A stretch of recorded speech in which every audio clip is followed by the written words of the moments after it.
Un joven de 17 años, formado en la obediencia y el silencio, fue llamado a sentarse en el trono de un imperio fatigado. Su nombre era Felipe de Anjou. Desde entonces, España ya no sería la misma.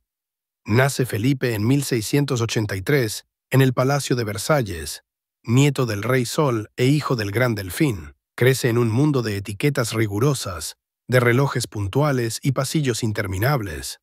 Todo en su educación le enseña la gravedad del poder, pero nadie le garantiza que lo tendrá. Mientras, al otro lado de los Pirineos, agoniza la monarquía de los Austrias. El 1 de noviembre de 1700 muere Carlos II sin descendencia. Su testamento nombra heredero a Felipe de Anjou. Nada ocurre lentamente. La corona española pasa a un Borbón, y con ella el equilibrio europeo se inclina. París contiene la sonrisa.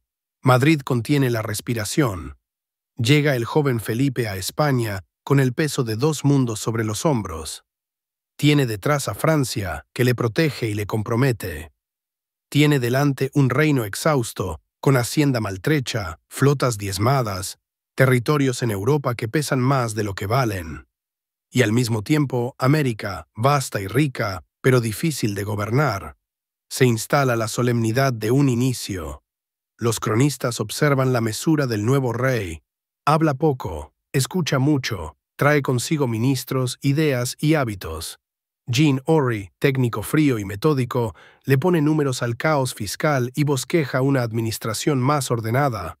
La emoción del cambio convive con el rumor de la guerra, porque la primera gran verdad de su reinado es esta. Su legitimidad es discutida. En 1701 estalla la Guerra de Sucesión. Se alinean trincheras y diplomacias. Inglaterra, las Provincias Unidas y el Sacro Imperio temen que la suma de España y Francia rompa para siempre el tablero. En la península, Castilla apoya al Borbón, mientras buena parte de la corona de Aragón se inclina por el archiduque Carlos. El conflicto no es solo internacional, es también civil, corta familias, divide ciudades, abre una herida larga. La guerra, además, será moderna. Ejércitos profesionales, asedios metódicos, una logística que decide batallas antes de que suene un disparo. Al principio la marea es incierta. Se libra una guerra en varios frentes. En 1702 fracasa el ataque anglo-holandés a Cádiz, pero capturan la flota de plata en Vigo. Hay sustos, retiradas, avances. Y entonces llega una fecha que los manuales subrayan. 25 de abril de 1707, Batalla de Almanza. El duque de Berwick, al servicio de Felipe, vence con claridad a los aliados. Valencia y Aragón caen. Se abre una puerta para el proyecto centralizador del nuevo rey. El giro es profundo, con los decretos de nueva planta, primero en 1707 para Aragón y Valencia, y después en 1715 para Mallorca, y en 1716 para Cataluña, se suprimen instituciones propias y se impone un modelo uniforme de gobierno inspirado en Castilla y en Francia. Se instauran capitanías generales, se reorganizan audiencias, se sustituye la variedad de leyes por un molde común. Navarra y las provincias vascas conservan fueros por su fidelidad. La palabra que define el momento es unidad. La controversia existe, hay quien verá castigo donde otros ven eficiencia. Ambos tienen parte de razón. La guerra prosigue. Barcelona resiste. En 1710 se encadenan victorias y derrotas, y el péndulo parece detenerse al fin en 1713 con los tratados de Utrecht y después, en 1714, con Rastatt. El precio es alto y es comprensible. Felipe V es reconocido rey de España. A cambio, España entrega sus posesiones en los Países Bajos y en buena parte de Italia. Nápoles y Milán pasan a Austria. Sicilia se cede a Saboya. Gibraltar, tomado en 1704, y Menorca, tomada en 1708, quedan para Gran Bretaña. Y además, Londres obtiene el asiento de esclavos para América y el navío de permiso. Es un equilibrio europeo y un ajuste penoso. El 11 de septiembre de 1714, tras un asedio largo y doloroso, cae Barcelona. Para Cataluña será una fecha de memoria. Para el rey, la confirmación de que el futuro se jugará hacia adentro, reconstruyendo cuarteles, puertos y oficinas. Suscríbete al canal y dale like para ayudarnos a seguir creciendo. Desde ese momento, Felipe gobierna con un horizonte más claro. Quiere un Estado que funcione. Quiere ingresos previsibles, mandos leales y trámites ágiles. Reorganiza las secretarías de Estado y del despacho en 1714 para hacerlas más operativas. Estado, Guerra, Marina e Indias, Hacienda. Imita a Francia en la figura de los intendentes para las provincias, vigilantes de la Hacienda y del orden. Desaparece el viejo Consejo de Aragón, el Consejo de Castilla centraliza, se racionalizan las jurisdicciones. No es un desfile retórico, se cambian escribanías, se simplifican expedientes, se obliga a la administración a hablar con la misma voz. El castellano se impone como lengua de gestión. Hay resistencias, pero hay también una sensación de camino. En Indias se ordena el comercio con un gesto de gran calado. En 1717, la Casa de la Contratación se traslada de Sevilla a Cádiz.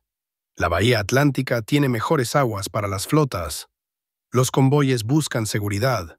Se crean compañías privilegiadas, como la Guipuzcoana de Caracas en 1728, para encauzar el cacao y disciplinar el contrabando. No es la apertura liberal que vendrá décadas después, pero se percibe un pulso. Concentración, control, incentivo. La aritmética fiscal empieza a respirar. Y en la Marina hay un empeño especial. José Patiño, hombre práctico y constante, reconstruye astilleros, disciplina arsenales, impulsa fábricas de jarcia y lona. En Ferrol, en Cartagena, en Cádiz, se levantan instalaciones que serán decisivas para la centuria. El reino mira al Atlántico con una ambición moderada y consciente. A la vez, el rey sostiene una obra cultural que ordena la lengua, la historia y las artes. En 1713 nace la Real Academia Española con el propósito de fijar palabras y limpiar dudas. En 1712 se funda la Biblioteca Real de Madrid, semilla de la Biblioteca Nacional. En 1738 se crea la Real Academia de la Historia. Y en 1721 se instala la Real Fábrica de Tapices. La monarquía sabe que el prestigio se funda en cañones y en gramáticas, en puertos y en archivos. En esto y en la vida cortesana, el Palacio de la Granja de San Ildefonso se levanta como refugio y representación. Jardines, fuentes, cristal, una serenidad ordenada. Es el lugar donde el rey hallará paz y, al final, muerte. Pero ninguna historia de Felipe puede contarse sin su pulso interior. El rey sufre abatimientos hondos, largos silencios, noches de insomnio, miedos que llegan sin aviso. La corte se adapta a ese ritmo. La música entra entonces como medicina. En 1737 llega Farinelli, el gran castrato. Canta cada noche arias de Händel y de Hasse y la voz sostiene al monarca en sus horas grises. Los embajadores informan, los ministros escriben, la música hace el resto. La primera esposa, María Luisa Gabriela de Saboya, es apoyo dulce y eficaz hasta su muerte en 1714. Ese año, Felipe se casa con Isabel de Farnesio. Con ella, la política exterior adquiere brío italiano. Ella piensa en los hijos que tendrá y en los reinos que pueden alcanzar. Hay determinación, hay cálculo, el impulso italiano rompe la calma pronto. En 1717, España desembarca en Cerdeña. En 1718, en Sicilia. La reacción es fulminante. Francia, Gran Bretaña, Austria y las Provincias Unidas forman la cuádruple alianza. La flota española sufre en Cabo Passaro. Se impone la retirada. El Tratado de La Haya, en 1720, cierra la aventura, pero no clausura el deseo. Isabel y Felipe esperan la ocasión. Y llega en 1733 con la Guerra de Sucesión de Polonia. Francia y España sellan el primer pacto de familia. Se coordinan, se ayudan. Don Carlos, el hijo mayor de Isabel, marcha a Italia. En 1734 entra en Nápoles, toma también Sicilia. Se corona rey. La Casa de Borbón recupera posición en la península itálica. España no suma esas coronas a su patrimonio, pero sí las coloca en manos propias. Se reequilibra el prestigio. El Atlántico, entre tanto, late con sus propias tensiones. La rivalidad con Gran Bretaña crece. En 1739 estalla la llamada Guerra del Asiento, o de la Oreja de Jenkins. Hay golpes espectaculares como la toma británica de Portobelo, y hay defensas heroicas como la de Cartagena de Indias en 1741. Blas de Leso, marino de experiencia, con menos barcos y menos cañones, resiste el inmenso asalto del almirante Vernon. El clima, las murallas, la táctica y la tenacidad hacen su trabajo. Cartagena sigue española. Es un episodio que la memoria popular rescatará con orgullo. Y sin embargo, la guerra se disuelve en la gran corriente de la sucesión austríaca, desde 1740. Se firman, en 1743, nuevos compromisos franco-españoles, el Segundo Pacto de Familia. El tablero es amplio, las metas, limitadas, se pelean plazas, se negocian concesiones. En 1748, el Tratado de Aquisgrán restituye Parma a un hijo de la casa, Felipe, hermano de Carlos. Los italianos del linaje están colocados. El objetivo de Isabel se cumple en parte. El mapa de Europa reconoce el sitio de los Borbones españoles sin los excesos de la década anterior. Visto desde dentro, el Estado borbónico de Felipe es una máquina que se pule a golpes de decreto y costumbre. Se experimenta con impuestos, se intenta una contribución más uniforme, se centraliza la recaudación. En la administración territorial, los intendentes vigilan cuentas y milicias. En Indias, los virreyes reciben instrucciones más nítidas, y la correspondencia con Madrid gana regularidad. La diplomacia se vuelve más profesional, se premia el mérito con hábito aún imperfecto, pero ya distinto al puro favor de linajes. Los puertos se reactivan, el comercio con las colonias encuentra menos obstáculos internos. El ejército se moderniza con regimientos a la francesa. La artillería se instruye con nuevos manuales. Se reforma el ceremonial, se recortan algunos fastos para privilegiar la eficacia. El tono azoriniano de estas reformas es claro: precisión, orden, sobriedad. No es una edad sin sombras.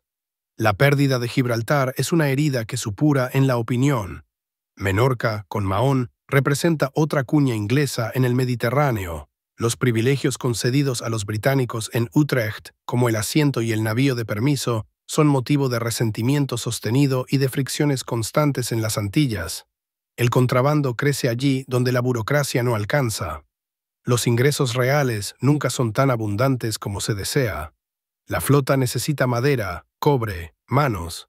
Las reformas fiscales chocan con inertes intereses viejos, y en el interior del palacio, el ánimo del rey es inestable. Hay un episodio que resume esa inestabilidad y su consecuencia política. En enero de 1724, Felipe abdica en su hijo, Luis Peane. La decisión sorprende, pero obedece a una fatiga moral. Luis reina pocos meses y muere de viruelas en agosto. Felipe, obligado por la realidad, retoma la corona. Ninguna regla escrita preveía aquel vaivén. La costumbre se improvisa y España aprende que su continuidad dinástica depende como siempre de la salud de los cuerpos y de la firmeza de las voluntades. La vida familiar del rey es densa y a la vez ordenada. Con María Luisa tiene, entre otros, a Luis y a Fernando. Este último, Fernando VI, heredará la corona en 1746.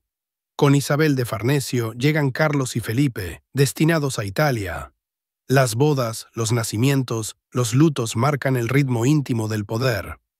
La reina Isabel destaca por su energía y su inteligencia política, protege a Patiño. Apoya a ministerios que piensan en diques, arsenales, ingresos, busca para sus hijos un lugar seguro. La corte, a menudo presentada como un escenario de intrigas, adquiere en este reinado el aire de un taller. La granja no es solo un retiro, es una mesa de trabajo. En Madrid se consolidan academias y bibliotecas. Se piensa en cómo hablar y en cómo gobernar. Se toma nota de los viajes de ingenieros y de la ciencia que circula por Europa. El reinado de Felipe también llama la atención por su manera de conciliar herencias. Hay una España vieja que arrastra ceremonias. Hay una España que mira a Francia e imita lo preciso. La síntesis es un Estado más compacto, con instituciones que sobreviven al siglo. Se abandona el pluralismo institucional de los Austrias, pero el tejido territorial resiste con sus matices. El País Vasco y Navarra preservan fueros.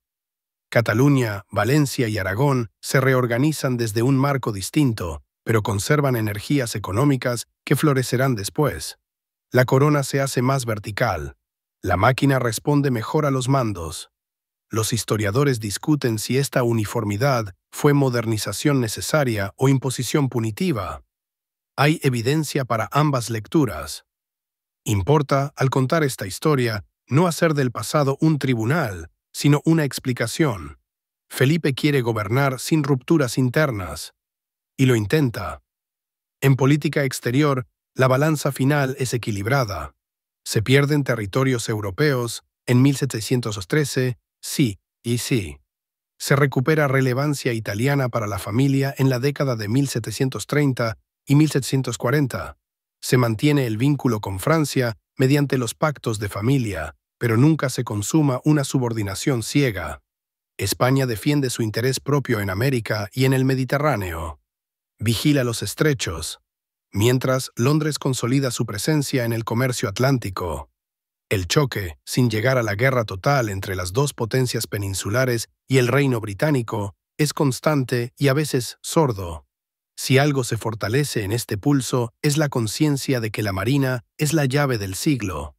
Patiño, Campillo y, ya en los últimos años, Ensenada, entienden que sin barcos no hay política posible. El esfuerzo se nota, aunque su plenitud llegará con el reinado siguiente. La imagen humana de Felipe merece un apunte final antes de su despedida. No fue un rey de grandes discursos, fue un trabajador obstinado. Su melancolía no apagó la capacidad de firmar, de leer, de corregir. Tuvo noches oscuras, sí, y días de indecisión. Encontró en la música consuelo, en la granja respiro, en el protocolo una guía. Admiró la disciplina francesa y la quiso para España. Supo rodearse de ministros eficaces. Permitió a su segunda esposa una injerencia que, lejos de caricaturas, tuvo un propósito: situar a su prole y asegurar al país palancas en Italia. En su tiempo, la lengua española se afianza, las letras se ordenan, los archivos se guardan mejor. El país que recibe Fernando VI en 1746 no es el mismo que aquel de 1700. Es más compacto, más legible, más consciente de sus flaquezas y de sus fuerzas. Y es en 1746 cuando el reloj se detiene. El 9 de julio muere Felipe Pintento en la granja de San Ildefonso. Lo hace sin estrépito, sin gesto teatral. Deja un reino capaz de gestionar su paz y una dinastía que perpetuará su nombre en la historia de España. Su legado no es fácil de escribir con una sola palabra. Contiene pérdidas dolorosas y logros duraderos. Incluye centralización, reforma y una reorientación de la mirada. Menos ilusiones europeas, más realismo atlántico. Quien recorra sus años verá naufragios y victorias, ministros lúcidos y tensiones cortesanas, músicos que curan, soldados que aprenden, funcionarios que archivan. Verá, sobre todo, el intento orgánico de convertir un agregado de reinos en un estado. Dejemos ahora que la imagen se cierre con serenidad. Imaginemos al joven que llega a Madrid en 1701, fiel a una educación de mármol, y al hombre que, 45 años después, se despide entre fuentes y bosques trazados con compás. Entre ambos extremos hay una guerra fundacional. Hay decretos que cambian la administración, hay pactos que delinean la diplomacia, hay notas musicales que sostienen noches oscuras, hay puertos y arsenales, hay un comercio que se recompone, hay instituciones culturales que nacen para durar siglos, hay, en fin, una voluntad de orden. Ese es el hilo. Ese es el sentido. Si hubiera que condensar el reinado en una escena, veríamos el despacho del rey al atardecer.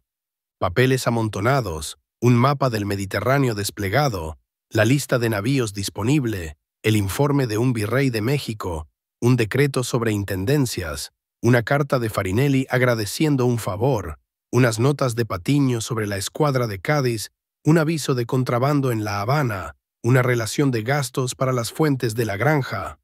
Todo cabe en esa mesa, todo pesa, todo reclama orden.